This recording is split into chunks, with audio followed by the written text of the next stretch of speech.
Cette série de vidéos a pour sujet le langage CSS, qui est la façon moderne d'insérer les consignes de mise en forme d'une page web. Nous allons donc parler des bases de CSS, c'est-à-dire de ce que j'ai jugé indispensable pour pouvoir effectuer les opérations de mise en forme dont on a toujours besoin pour créer un site web. Alors bien entendu, je ne vais pas énumérer toutes les possibilités, toutes les commandes, d'abord parce que la vidéo deviendrait interminable, et puis ensuite parce qu'il existe de nombreux sites accessibles facilement par les moteurs de recherche qui vous donneront la syntaxe nécessaire pour les opérations plus complexes, plus rares, qu'on n'a pas besoin forcément d'avoir en tête. L'essentiel, c'est que vous compreniez comment ça fonctionne. Bien entendu, il faut déjà connaître un minimum HTML pour comprendre CSS. Vous savez déjà que lorsqu'on crée une page web, un aspect important est que l'on se fixe pour but de bien séparer d'une part la structure et le contenu, qui sont dans le code HTML, et d'autre part la mise en forme, dont s'occupe donc le code CSS. Alors à quoi ça sert de faire ça? Eh bien, ça permet d'appliquer des styles différents au même document, d'une part. Par exemple, on peut proposer un rendu différent selon si le navigateur est un écran d'ordinateur ou un téléphone, ou bien même si on est en train d'imprimer une page. On peut adapter la mise en page à une impression sur feuille A4 qui est différente d'une impression sur un écran. D'autre part, ça permet aussi et surtout d'appliquer le même style à plusieurs documents, à condition bien sûr que leur structure soit similaire. On peut avoir une feuille de style unique et l'appliquer simplement à autant de documents que l'on souhaite. Et en particulier, on peut changer entièrement le look d'un site web, y compris les pages déjà existantes, sans toucher. On va voir plus loin à quoi ressemble le code CSS, mais d'abord, où mettons ce code CSS? Eh bien, on a plusieurs façons d'insérer le code. On peut le faire dans le fichier HTML, soit dans une balise style dans l'entête du fichier, soit dans la structure elle-même avec l'attribut style associé à la balise pour lequel on veut modifier le style. Mais dans ce cas, on perd l'intérêt dont on vient de parler de séparation de la forme et du contenu, puisque le style est attaché à la page HTML. Par contre, il ne faut pas non plus être trop rigide, ça peut tout à fait arriver qu'on ait envie de préciser le style d'une balise très spéciale, de dire rapidement qu'un mot est en rouge, comme on le fait ici. Il faut juste savoir qu'on se prive d'une certaine généralisation et que si on veut plus tard le mettre en bleu, il faudra retourner à la page HTML. Ceci étant dit, la bonne pratique, la bonne façon d'insérer le style CSS, c'est d'écrire son code dans des fichiers complètement séparés et d'ajouter simplement à la page HTML une balise link qui permettra de faire le lien. Alors, voyons enfin à quoi ressemble du CSS. Donc là, ce qu'on a à gauche, c'est du code HTML qu'on souhaite mettre en forme, et à droite, du code CSS. Alors, la syntaxe, c'est, on a un sélecteur suivi de une liste de paires, attributs, valeurs, qu'on souhaite appliquer à ce sélecteur. Par exemple, ici, j'applique à la balise body un background black, et un font family Arial. Et voilà ce que ça donne. Le fond de la page, donc background, est en noir et la police utilisée est Arial. Alors on verra dans une autre vidéo comment on gère les polices.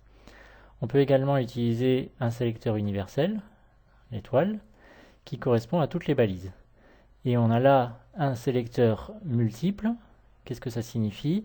Ça signifie qu'on veut appliquer ce style aux balises H1 et aux balises H2 et aux balises H3. Et enfin, on a un sélecteur unique qui nous permet de voir un premier effet de cascade, puisque CSS, ça signifie en français feuille de style en cascade. On a précisé plus haut ici que tout le texte devait être en gris. CCCC, c'est le code hexadécimal pour une nuance de gris. Puis on spécifie plus bas que toutes les balises H3 doivent être en rouge. Donc cette commande, en quelque sorte, surcharge la précédente puisque le titre H3 est bien en rouge. Donc attention, l'ordre des commandes dans un fichier de style, ça peut avoir de l'importance. Si on avait donné ces commandes dans l'ordre inverse, le résultat aurait été différent et tout aurait été... La façon standard, on va dire, de faire communiquer le HTML et le CSS, c'est d'utiliser les attributs de classe et d'identifiant des balises. Donc les attributs classe et ID. C'est très important de comprendre la différence entre classe et ID. Et d'ailleurs, ce sera tout aussi important quand on verra le JavaScript, par exemple. Alors, l'attribut classe qu'on voit ici dans le code HTML, à gauche, c'est un type de balise.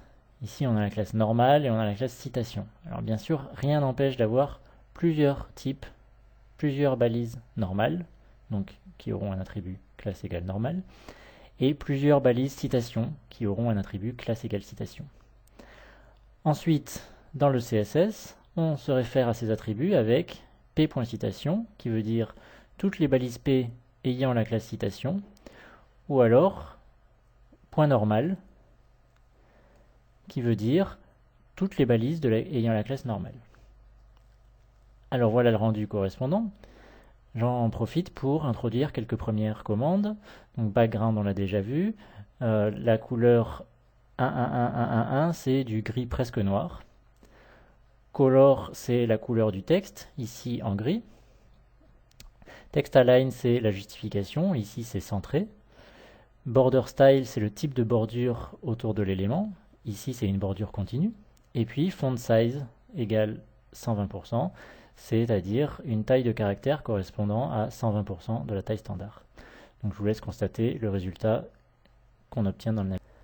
L'autre attribut important, en plus de classe, c'est ID, qui représente, comme son nom l'indique, un identifiant. La différence avec classe, c'est que cet identifiant doit être unique. On n'est pas censé attribuer le même identifiant à plusieurs balises du même document HTML. La sémantique est donc complètement différente. C'est plus un type d'objet, comme l'attribut classe, c'est plutôt une occurrence unique. Pour prendre des exemples de la vraie vie, par exemple, si mon site web c'est un blog, donc on aura un post. Un post, il y en a plusieurs, donc on pourra avoir une classe post. Un commentaire pourra avoir une classe commentaire, une publicité pourra avoir une classe publicité. Par contre, le titre principal du blog, il n'y en aura qu'un, a priori il aura plutôt un identifiant. Le menu de gauche, il aura un identifiant.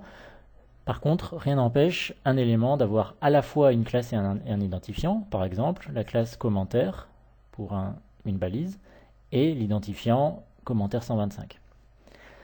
D'ailleurs, une balise peut avoir plusieurs classes. À ce moment-là, on utilise un seul attribut classe qui contient plusieurs noms qu'on sépare par des espaces. Et donc la sémantique de ça, c'est que la balise a plusieurs classes.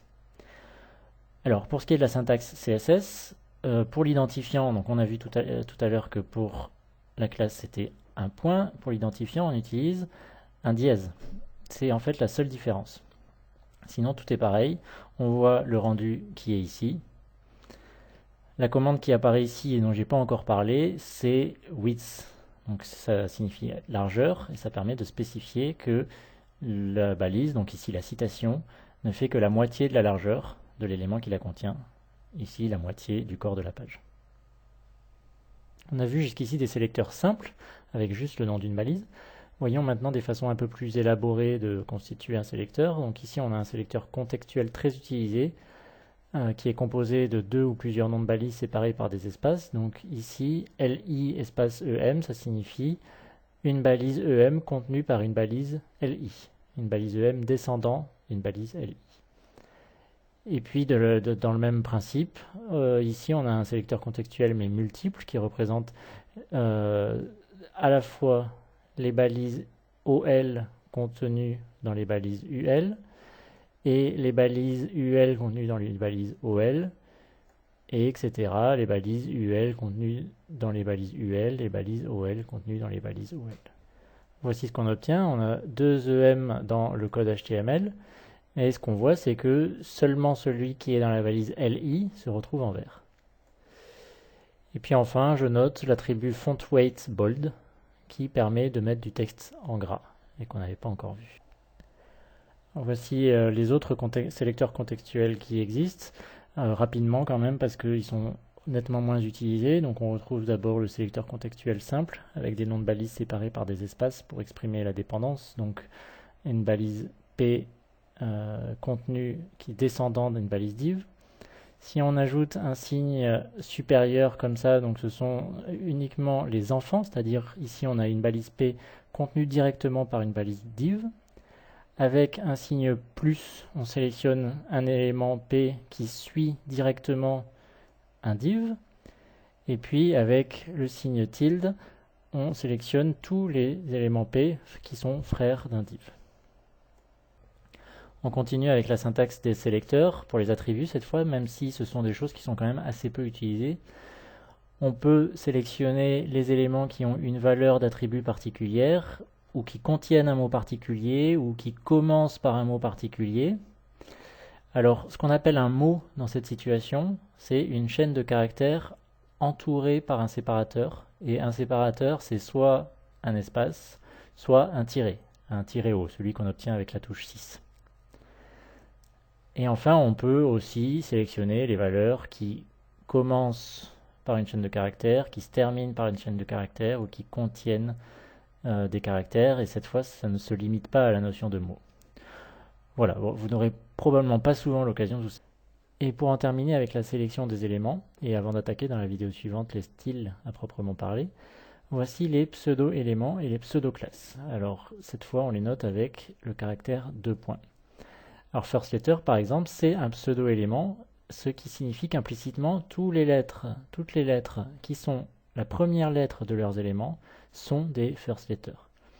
Ainsi, on voit là P first letter font size 250. Ça veut dire que la première lettre des paragraphes sera à 250% de la taille standard. C'est ce qu'on voit dans le résultat final. On appelle ça des lettrines. Et alors ici, si une balise A est un lien, alors elle sera colorée en rouge et n'aura pas de décoration. Texte décoration, c'est le soulignement ou le surlignement que l'on voit sur les liens hypertextes par défaut et qui là est supprimé. Alors les différents pseudo-éléments, ce sont first letter, first line, et puis before et after, qui permettent d'afficher un contenu avant un élément ou après un élément. Ça peut être très pratique, je vous donne un exemple. Supposons que vous soyez en train de faire une liste de livres qui sont écrits soit en français, soit en anglais. Donc vous aurez une balise UL pour faire une liste, et puis ensuite des balises LI pour chaque livre. Chaque balise LI peut avoir un attribut pour la langue. Par exemple, langue égale EN pour l'anglais, ou langue égale FR pour le français. Et grâce au pseudo-élément before, vous pouvez dire au CSS d'ajouter une petite image avant chaque élément. Vous ajouterez par exemple un drapeau français pour les LI qui ont langue égale FR et un petit drapeau anglais pour les LI qui ont langue égale EN.